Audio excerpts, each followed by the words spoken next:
Hey guys, this is my project check 2 for Parts Unlimited, cybersecurity governance here at Georgetown.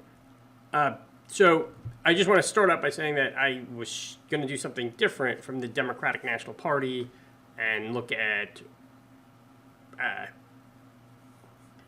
cyber interference, but after some consultation, I'm bringing this back to the main text. So I might be repeating some stuff that was covered in the earlier text, but that's okay. So what are we looking at for the cyber risk for Parts Unlimited? Well, there's some underlying factors. First, there's a little connection between the CIO and management, and we see that up through all the chapters till Bill there quits, where you had the conflict between him and the CIO or the CEO, and him really complaining, the CEO really complaining about IT and the slowdown in IT. So you have that friction, which also leads to lack of access.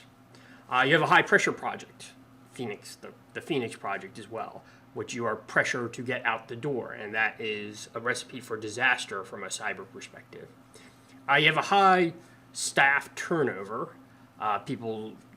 Bill Palmer takes the job after two of his seniors were fired. Other people are losing their jobs. So it's a difficult role, and that leads to all sorts of vulnerabilities, from insider threat to lack of experience dealing with security threats. And then finally, you have bottlenecks in the supply chain. And when I say that, I should say in the development chain, I should say, where operations is waiting on development. We're waiting on guidance from above, and because you don't have a smooth process, you can't build cyber risk into the process, because everything is in bottlenecks, and then you're rushed to get out of the door, and you can't consider the cyber risk. So you have conditions here for failure. I want to just cover the ISO 27. So I'm going to choose the cyber governance framework ISO 27005 and how this applies to the Phoenix project. And again, I'm just hitting the summaries here. When I do the actual outline, I'll probably break down each one of these categories into its own chart in of itself. But just to hit the high points, again, risk is the people at Parts Unlimited, and the risk analysis is insider threat to the people. The problem is you have continuing reliance on one person, and this is Brent, which presents a development risk. It presents a cyber risk as well.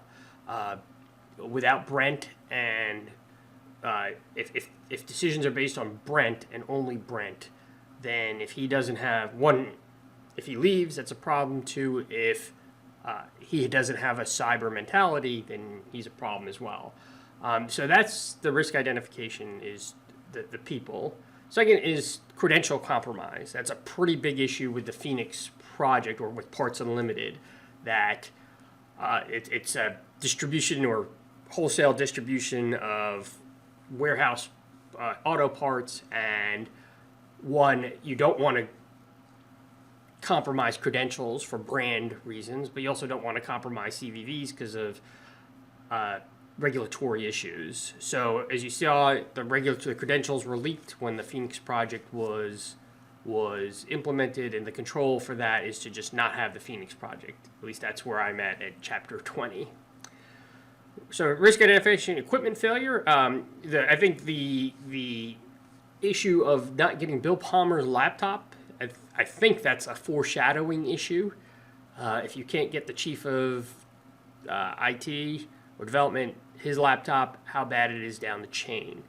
And if you're relying on these old, poorly configured laptops, that increases your cyber risk significantly, because you're not patching, you're not putting your patch days, you're not doing the things that are at the low level for cyber hygiene. And finally, loss of essential services. Again, this is the Phoenix project.